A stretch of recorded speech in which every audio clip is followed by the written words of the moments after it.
ini dengan Mbak Neneng ya? Betul Ibu. Jadi sebelumnya nih saya perkenalkan diri dulu ya.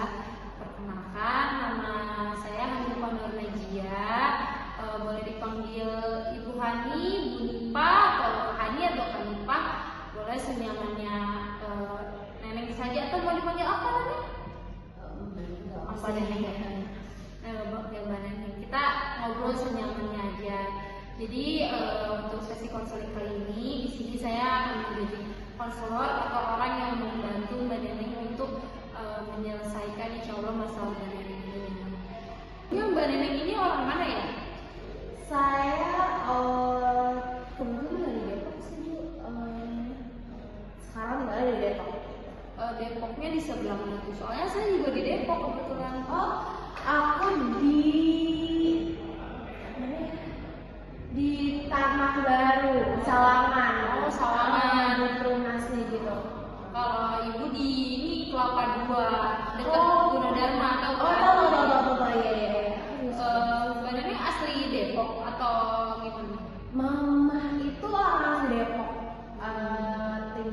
Tinggal benar di Depok. Kalau papa itu dia asli Banten gitu. Terus papa ngantau ke Jakarta, terus salah sama Dewi kira terus itu sekarang tinggal di Depok aja. Katanya kita aja tinggal di ini sih Pancoran Mas, dekat nggak jauh dari stasiun Depok Lama gitu. Terus sekarang tahun 2020 pindah ke Tanah Baru sampai sekarang. Berarti di rumah sama papa sama mama aja atau Mbak Neneng punya saudara? Aku punya abang satu sama ada adik yang masih sekolah yang masih gede. Kalau ibu aslinya orang Depok juga atau pindah? Enggak sih, kalau saya ngekos di Depok. Aslinya saya orang Sukabumi. Orang tua di sana, lahir di sana. Saya asli Sunda gitu. Bapak saya orang sana, ibu saya orang Sukabumi juga. Tapi kebetulan karena saya kuliahnya di daerah Jakarta dan punya saudara sih sebenarnya di Depok, jadi ikut ngekos di Depok aja. Tapi sekarang kayaknya bisa dibilang menetap di Depok sih, karena kan kerjaan saya juga di sini sekarang. Sunda. Logat tuh Sunda banget dari tadi kayak jadi ngobrol sama orang kampung yang biasa aku kalau lagi pulang kampung. Ini juga pokoknya orang Banten kan, berarti ada darah Sundanya juga kan? Sunda, tapi kalau saya ini kayaknya Sunda palsu.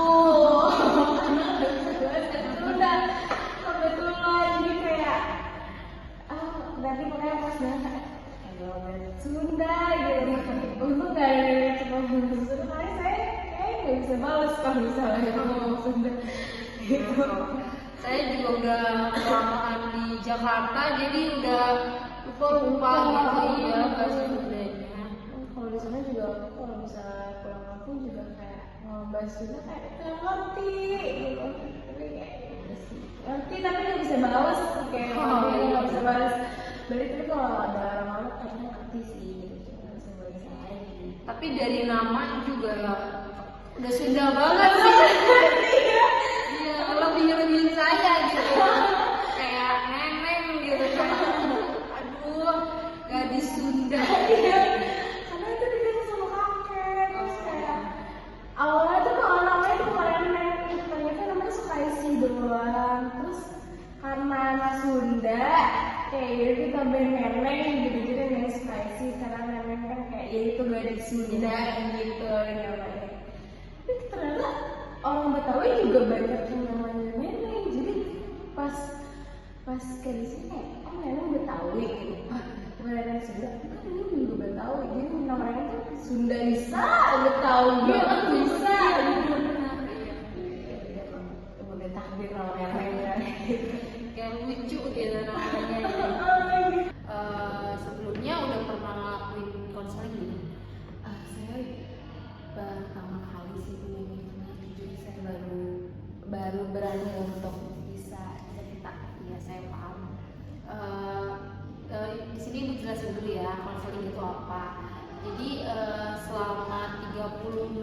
ke depan kayak sekarang jam 1, nanti itu jam 1 pas ternyata. Nanti kita akan selesai konselingnya di jam 1.30. Kalau misalkan emang dirasa masalah kita yang kita obrolin ini belum selesai, bisa kita lanjutkan di sesi berikutnya kali ya. Nah, untuk sesi konseling kali ini Mbak Neneng nggak usah takut. Di sini ada yang namanya asas kerahasiaan. Semua masalah yang Mbak Neneng ceritakan kepada saya, insya Allah akan sifatnya rahasia, nggak akan disebarluaskan kepada orang lain. Nah, di sini juga saya berharap sih Mbak Neneng ini terbuka kepada saya, supaya saya juga bisa tahu nih permasalahan Mbak Neneng itu seperti apa. Sebenarnya Mbak Neneng itu kuliah apa kerja? Aku alhamdulillah udah kerja sih. Kerja di perusahaan mana? Aku di Astra, tau nggak? Oh, tahu.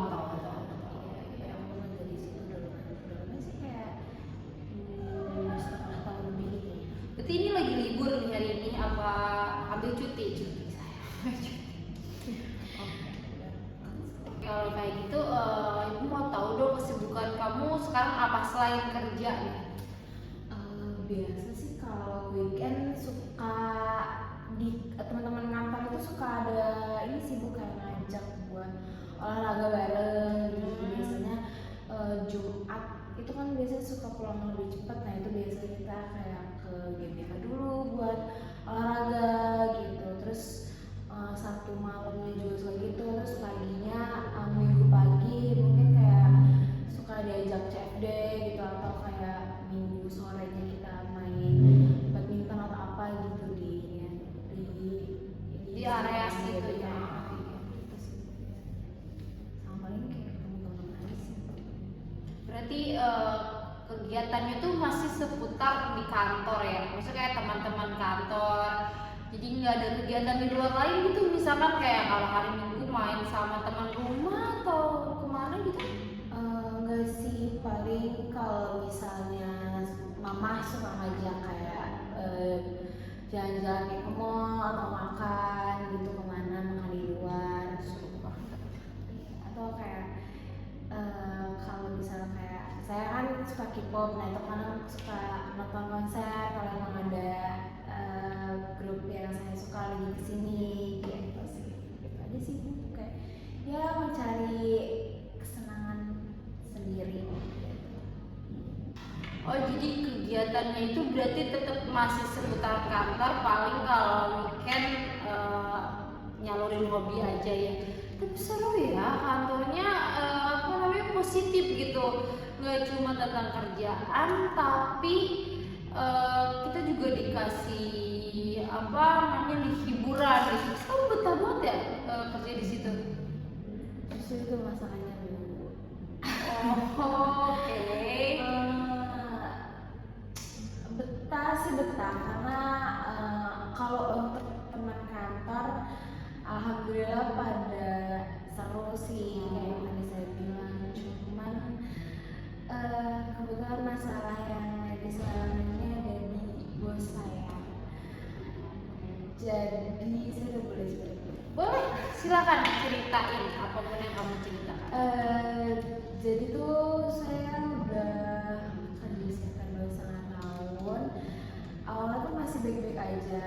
Nah kebetulan sekitar 3 bulan ke belakang itu bos saya tuh ganti. Nah itu bos saya yang sekarang tuh kayak apa ya, sering banget, sering lagi sih, kayak emang udah setiap hari itu marah-marah terus habis itu kerjaan saya tuh juga dikasihnya tuh lumayan banyak, dan bukan cuma saya doang tapi beberapa teman-teman saya di divisi lain tuh juga mengalami hal yang sama gitu loh.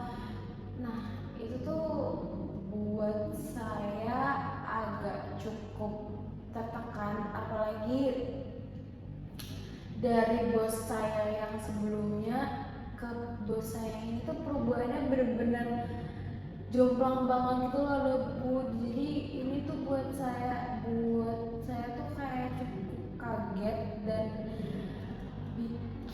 jadi saya merasa gak baik-baik aja gitu.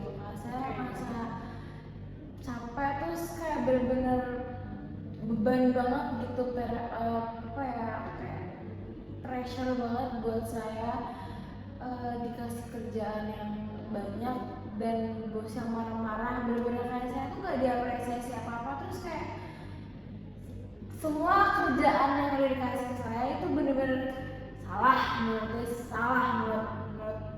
bos saya itu salah gitu. Itu kayak saya kesel banget, kayak apa sih kamunya gitu loh, nah kerja banyak tapi nggak diapresiasi, terus buat marah-marah kayak jadi saya mulai kesel sih Bu. Terus dengan gaji yang gak seberapa, menurut saya kayak nggak worth it aja sih gitu. Oke, boleh saya simpulin ya, berarti permasalahan kamu yang sekarang itu awalnya kamu kerja di sana kan udah 1 sampai 2 tahun itu baik-baik aja, tapi beberapa bulan ke belakang bosnya ganti, akhirnya kamu ngerasa kayak ini bos nggak sama kayak bos yang dulu, dia sering marah-marah, terus pekerjaan kamu juga ditambah, tapi gaji kamu tetap segitu-gitu aja. Itu kayak gitu. Oke, saya ngerti sih perasaan kamu pasti capek gitu. Kamu kerja udah berusaha semaksimal mungkin tapi nggak dihargain. Terus kamu juga ngerasa tugas kamu makin bertambah tapi gaji kamu segitu-gitu aja. Saya ngerti itu tuh kayak apa ya, kayak kerjaan kamu tuh jadinya sia-sia. Tapi saya mau tanya, ada hal lain gak sih yang bikin kamu merasa tertekan? Apakah ada faktor lain selain kerjaan? Saya ngelihatnya di diri kamu itu kamu mempertahankan pekerjaan ini tuh ada faktor lain gitu. Kebetulan saya pertama ibu, jadi saya punya adik, jadi saya punya tanggungan lain gitu. Kebetulan adik saya juga masih sekolah, terus ya orang tua saya berpenghasilan cuman ya paling penghasilan untuk makan sehari-hari aja sih gitu. Jadi kebetulan tanggungan di adik saya lumayan besar sih Bu gitu. Jadi yang bikin saya masih tetap bertahan walaupun tekanan banyak ini ya karena saya juga punya tanggungan yang harus saya bayar, dari segi kayak kebutuhan rumah juga saya bayar, uang bulanan buat orang tua saya, terus uang sekolah adik saya juga. Jadi ya walaupun kesel juga tetap aja kayak gimana lagi ya, cuma gimana sih itu saya jadi bingung, kayak pengen keluar tapi tanggungannya ada gitu. Jadi itu yang bikin saya kayak lumayan stres aja kayak di sini. Saya paham banget apa yang kamu rasain. Pasti kamu tuh ngerasa tertekan dari segala arah gitu. Kamu harus bertahan di perusahaan yang menurut kamu itu satu-satunya cara untuk kamu membantu orang tua kamu gitu, penghasilan satu-satunya gitu yang kamu miliki.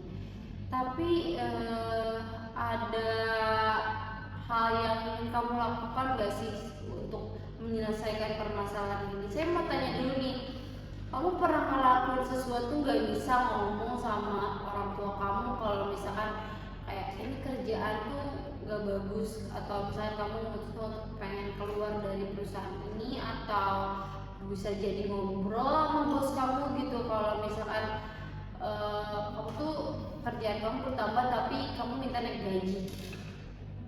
Kalau sama bos sih nggak pernah ya Bu, karena saya sama teman kantor juga kayak udahlah mau gimana lagi gitu. Kayaknya akan kurang efektif kalau kita ngomong ke bos kayak udah mau ditanggungan kita gitu. Cuman untuk teman tua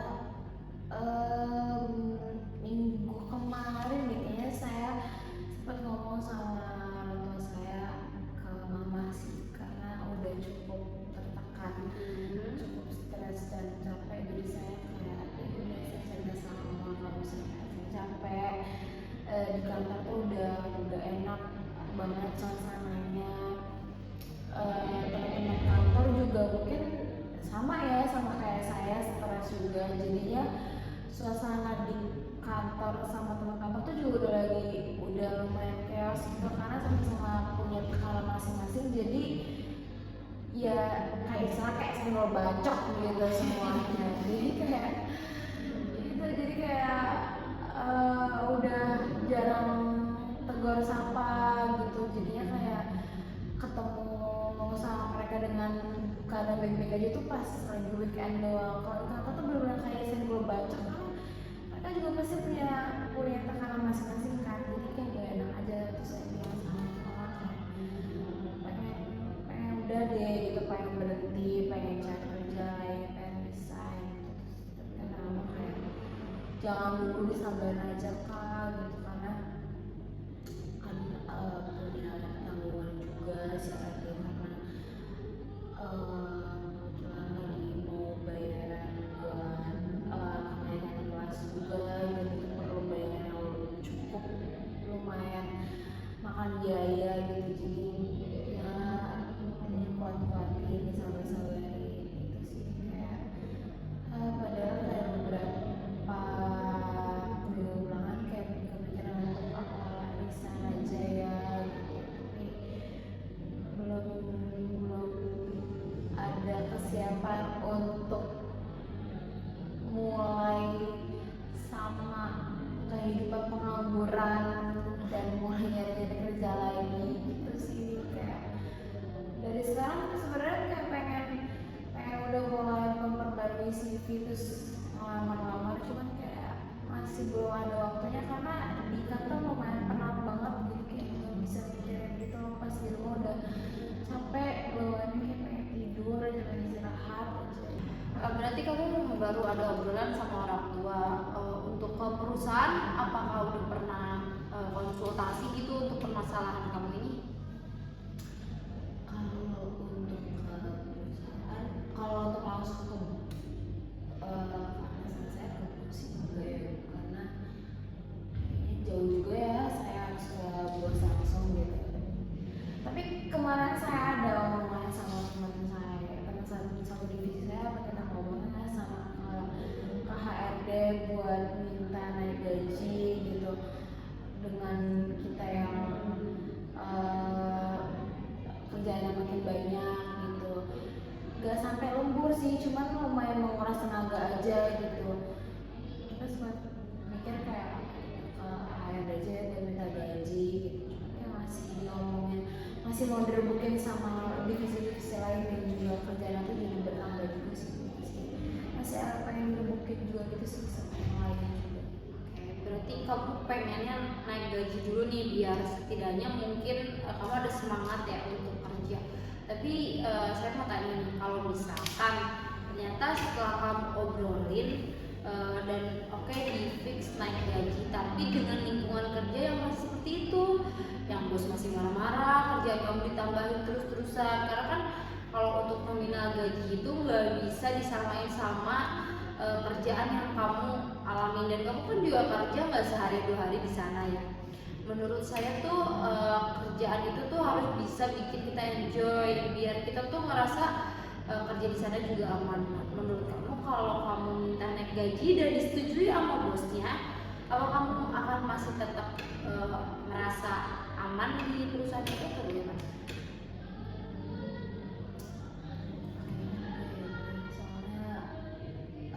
Jujur sekarang itu saya belum main tertekan banget ya, udah 3 bulan ini gitu, dan itu lumayan bikin mental saya terganggu sih gitu. Nah, sebenarnya kamu tuh udah paham apa yang kamu rasain, kamu juga udah ngerti kamu tuh tertekan di perusahaan itu, mau naik gaji atau enggak pun kamu akan tetap merasa lingkungan pekerjaan itu kurang bagus gitu buat kamu. Nah, sekarang menurut kamu solusi apa sih yang terbaik buat diri kamu menurut pendapat kamu sendiri? Saya sih kepikiran untuk resign gitu, karena jujur saya udah kayak semua drama marah-marah si bos gitu. Cuman kan yang saya masih takutin kalau misalnya saya harus berhadapan dengan dunia pengangguran itu lumayan bikin saya agak tambah stres ya gimana. Tapi saya kepikiran untuk resign mungkin setelah 2 bulan ke depan kali ya, karena saya masih harus melunasi tanggungan biaya adik saya dulu. Jadi mungkin setelah saya melunasi semua tanggungan biaya adik saya, baru mungkin saya bisa resign dan sambil nyari kerjaan lain sih. Kebetulan juga ada beberapa perusahaan dan posisi di beberapa perusahaan yang lumayan saya incer sih. Saya juga udah kayak nanya sama beberapa teman saya yang punya di kantoran juga, ada ngasih locker di perusahaan mereka gitu. Ada yang bilang ada yang berapa yang nggak lagi open locker gitu. Cuma nanti saya pengen nyari kerjaan sih, karena saya udah capek banget sama kerjaan yang sekarang. Oke, berarti kamu udah punya planning nih buat kedepannya kamu mau ngelakuin apa? Boleh nggak sih diulang plan kamu itu secara runtut gitu? Apa yang mau kamu lakuin setelah sesi konseling ini?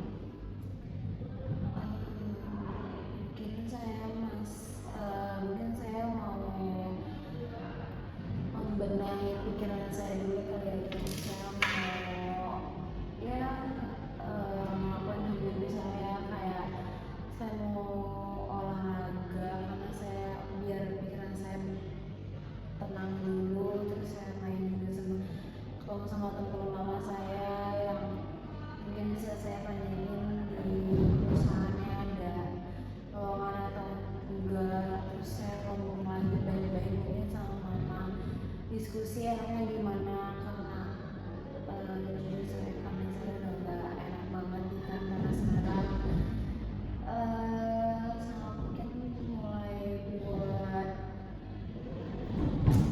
nyari locker sih, itu nyari locker, terus kayak mungkin rapiin CV saya juga, bikin portofolio juga buat nanti saya keperluan di kantor baru, buat nyari lamaran gitu. Sama mulai aktif lagi sih pokoknya buat nyari kerjaan yang baru nanti saya kalau keterima bisa beneran sih. Saya senang kamu udah paham sama perasaan kamu juga sudah punya planning apa yang mau kamu lakukan berikutnya. Kamu juga sebenarnya kamu tuh punya solusi untuk permasalahan kamu. Saya percaya kamu pasti bisa. Saya berharap apapun yang keputusan yang kamu ambil itu yang terbaik buat kamu. Intinya saya senang, saya merasa kamu ini salah satu klien yang ternyata sudah cukup paham gitu akan kesehatan mental kamu, karena kamu merasa bahwa betul sekali kamu kalau tetap kerja di sana dengan gaji berapapun, ketika kamu sudah merasa tertekan, itu nggak akan baik untuk kesehatan mental kamu. Tapi syukurnya kamu sudah paham dan sudah mengerti gitu akan itu. Saya berharap kedepannya kamu bisa jadi lebih baik. Kira-kira ada yang mau kamu ceritain lagi apa enggak? Kayaknya untuk sekarang nggak ada sih Bu, karena nggak ada yang masalah yang mendesak banget sih, cuman masalah ini aja. Cuman mungkin next time saya bisa balik lagi ke sini kali ya Bu, kalau saya udah keputusan, saya udah ada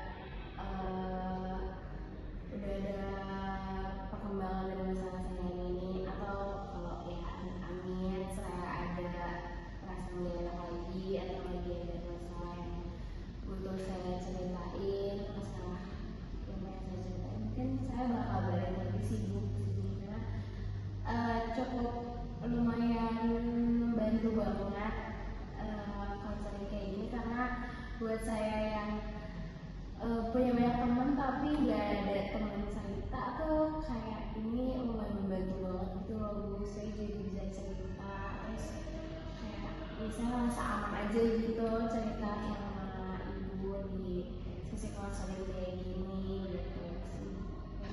Ya, mungkin bisa kasih lagi. Oke, tenang aja kalau kamu memang mau cerita lagi, insya Allah tempat ini sangat terbuka untuk kamu. Kapanpun, dimanapun, kondisi kamu seperti apapun, kamu tinggal hubungi ibu. Saya akan sangat senang sekali menyambut kedatangan kamu ini. Perasaan kamu sekarang gimana setelah kita ngelakuin tes konseling ini? Lumayan lega sih, karena saya bisa cerita dan jujur perasaan yang lagi saya rasa sekarang gitu. Karena habis cerita terakhir kenal sama lo tuh perasaan lo jadi kayak merasa bersalah, jadi makin tertekan, karena yang harusnya pengen dapat dukungan malah jadi kayak jangan gitu. Jadi saya gimana ya, mau didukung tapi malah disogok buat tetap kerja, padahal saya merasa pengen resign gitu. Jadi setelah konseling, karena saya jadi dapat dukungan sama ibu, terus keputusan yang saya pengen ambil juga didukung. Jadi saya merasa kayak gitu kan sih, kayak yakin buat ngambil keputusan yang udah saya timbangin dari jadwal. Masih sebenarnya karena udah bisa cerita. Sama-sama. Saya senang kamu akhirnya merasa lebih tenang setelah sesi konseling ini. Kamu nggak perlu khawatir kalau misalkan memang ada perasaan yang kamu rasa ingin diceritakan. Tempat ini sangat terbuka untuk kamu. Kamu bisa datang kapan saja, bisa hubungi nomor saya langsung. Kalaupun kamu ngerasa bosen di ruangan ini, kita bisa di kafe mungkin, atau di ruangan yang lebih membuat kamu nyaman. Tuh apa, anggap saya sebagai sahabat kamu.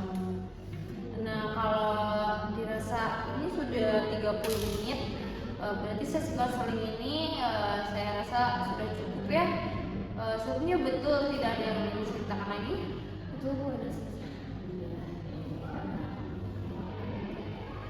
Berarti kalau sudah tidak ada yang ingin ditanyakan lagi, berarti sesi konseling kali ini sudah selesai ya. Iya Bu, makasih banget ya